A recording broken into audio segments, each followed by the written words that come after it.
কিছু হলে এখন করে মুম্বাইয়ের কিছু হলে চলবে এখন করে সুমনকে আমি অত্যন্ত আদর করি, স্নেহ করি। মামা হিসাবে যতটুকু করা আমার প্রতি তার সেরকম সম্মান আছে। আজকের এই এত মানুষের ভিড়ে আমি আল্লাহর কাছে বলবো, আল্লাহ তুমি আমাদের সন্তানকে আমাদের মাঝে বাঁচিয়ে রাখো। সোনারগাঁয়ের ছেলেরা, মুরব্বিয়ান সবার কাছে আমাদের থাকবে বেহেশতের সুমনকে বাঁচিয়ে রাখার জন্য আল্লাহর কাছে কি আমরা কোনো ধর্মীয় কাজ অর্থাৎ কোন দোয়া দৌড় করতে পারি, এটা একটা চিন্তা করার দরকার আছে। সব কিছু মানে কিন্তু আল্লাহ, আমরা আল্লাহর কাছে চাইবো, আল্লাহ তুমি বেহেশতের সুমনকে বাঁচিয়ে রাখো, আমাদের জন্য বাঁচিয়ে রাখো, সোনারগাঁয়ের জন্য বাঁচিয়ে রাখো। বেশি কথা বলি না, আমি একটা জানাজে যাবো, মানুষটা মারা গেছে। সোনারগাঁ মাধবপুরের শুধু গর্ব না, আমাদের সাইদুল হক সুমন সারা বিশ্ব, সারা বাংলাদেশের গর্ব।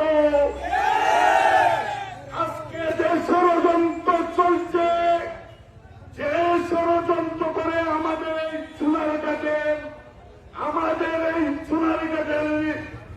যে মনে আমাদের অন্তরের মানুষকে ছিনিয়ে নেওয়ার জন্য যে ষড়যন্ত্র চলছে, সেই ষড়যন্ত্রকে আমরা অবশ্যই প্রতিহত করব।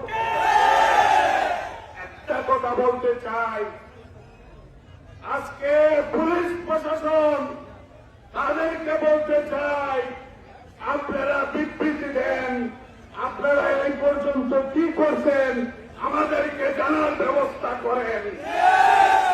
কারণ এই পর্যন্ত আপনারা হইলেন সর্বোচ্চ সংস্থা, নিরাপত্তা আপনারা দিলেন, আপনারা বন্ধ হয়ে আমাদের সমাজের নিরাপত্তার কি ব্যবস্থা আপনারা করবেন?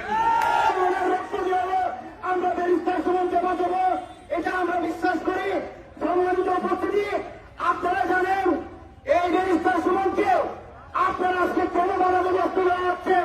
একটি কারণ জানে, বেরিস্টার সুমন যদি বেঁচে থেকে সোনারগাঁ মাধবপুরে বিগত দিনে যে উন্নয়ন হয় নাই, এই উন্নয়ন আগামী 100 বছরে, আগামী 5 বছরের উন্নয়নের মধ্য দিয়ে তা প্রমাণ হবে। শুধু তাই নয়, আপনারা দেখেছেন আমরা অনেকে ৭১ মুক্তিযুদ্ধ দেখি নাই, ৫২ ভাষা আন্দোলন দেখি নাই, শিক্ষা আন্দোলন দেখি নাই, অনেকে বঙ্গবন্ধুকে দেখি নাই, মৌলানা ভাষাদিকে দেখি নাই, সেরা বাংলাকে ফজলকে দেখি নাই, কিন্তু একজন বঙ্গবন্ধুর আদর্শের প্রতিচ্ছবি বেরিস্টার সুমনকে দেখেছি। সে বঙ্গবন্ধুর মতো মাথা উঁচু করে বিশ্বের দরবারে শুধু বাংলার বিরুদ্ধে করে বলেছেন, শোষিত শাসিত নির্যাতিত মানুষের জন্য তিনি কথা বলেছেন। সেই বঙ্গবন্ধুর প্রতিচ্ছবি হচ্ছে বাংলাদেশে বেরিস্টার সুমন, তিনি কোথায় এবং কাজে উনি প্রমাণ করেছেন। আর আমরা অনেকেই বঙ্গবন্ধুর আদর্শকে খোঁজা লালন করে শুধু বক্তব্যের মতো সীমাবদ্ধ রাখি, কর্মের মতো সীমাবদ্ধ রাখি না। তাই আসুন, আমরা সোনারগাঁ মাধবপুরের জনগণ নয়, অভিযন্ত্রের সন্তান হিসেবে ছুটে প্রশাসন দ্রুত আসামিকে গ্রেপ্তার না করে আমি কথা দিতে চাই, অভিযন্ত্রের সর্বস্তরের স্বার্থ। রহমানির রহিম।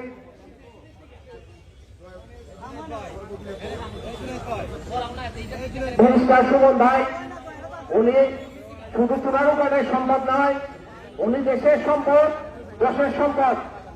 আমরা বিশ্বাস করি যারা এই পরিকল্পনাকারী, কে মেসেজ দিতে সে বড় জিনিস নয়, তার চেয়ে বড় জিনিস কারা এই পরিকল্পনা করেছে।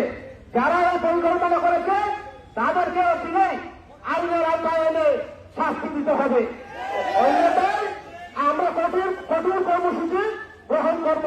আমাদের বিশ্বাস বাংলাদেশের পুলিশ অত্যন্ত দক্ষ পুলিশ, ওনারা অচিরেই এই আসামিদেরকে বের করে আইনের আওতায় আনবেন।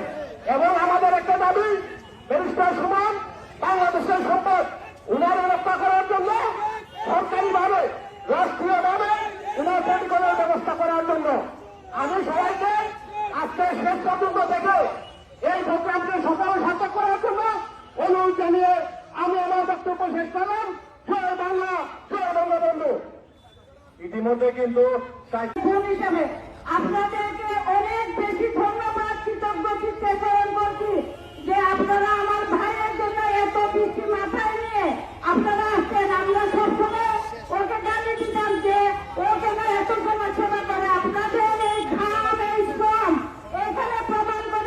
ভালো কাজের জন্য অবশ্যই মানুষ আছে। আমি আপনাদের সবাইকে ধন্যবাদ জানাই এবং কৃতজ্ঞতা প্রকাশ করছি। সবাইকে ধন্যবাদ। এ পর্যায়ে বক্তব্য দেবেন কাজী সরকার।